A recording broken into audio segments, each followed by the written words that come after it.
Judging the sprint. This is a very, very key technique of utilizing the sprint button without getting caught out and taking a too large a touch near a defender. Pro players use this, lads, and I'm about to break it down for you. Griezmann, 3 men around him, and somehow finds some space. Ronaldo, fantastic, opening the drive back. He's made himself the tiniest bit of space.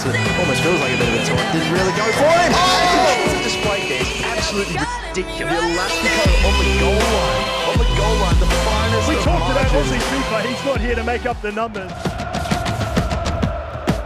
Now, this technique of sprinting takes practice. It takes, quite a long time to understand sort of the distance that you're allowed to sprint away from a defender before it gets too close and before you're more susceptible to having the ball tackled off you. Now, you will see players like, let's say, Anders use this technique. He will know when he can sprint and then when he needs to not sprint, okay?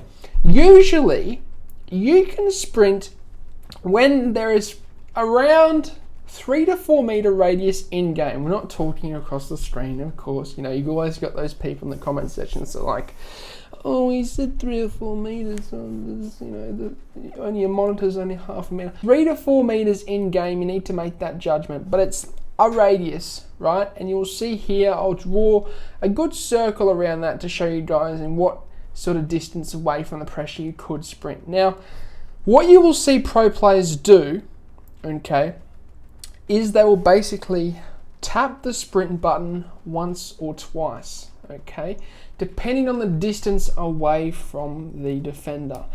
But they will only do it around that once, twice, or even 3 times before they let it go again, okay, because it will allow them to burst into the available space that they want to pursue into without taking too large a touch away from themselves to have themselves more susceptible to having the ball tackled off them. And you'll see Anders do this. You'll see him tap it once to burst into some space and let it go and dribble again. Or tap it twice or hold it for 2 seconds before he lets go again. It's about judging and knowing when you can let it go, okay, and when you can actually sprint. And usually it's around that 2, 3, 4 meter radius around you. If a defender is in that radius though, let it go.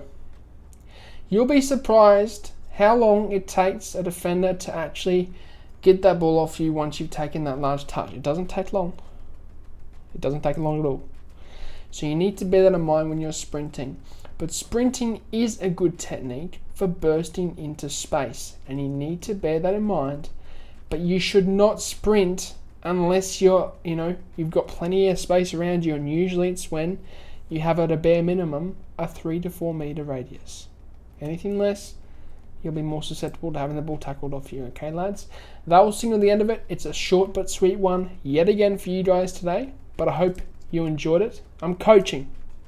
If you want to go from Div 10 to Elite Division, I've done it before. I can help you achieve your goals, lads, for sure.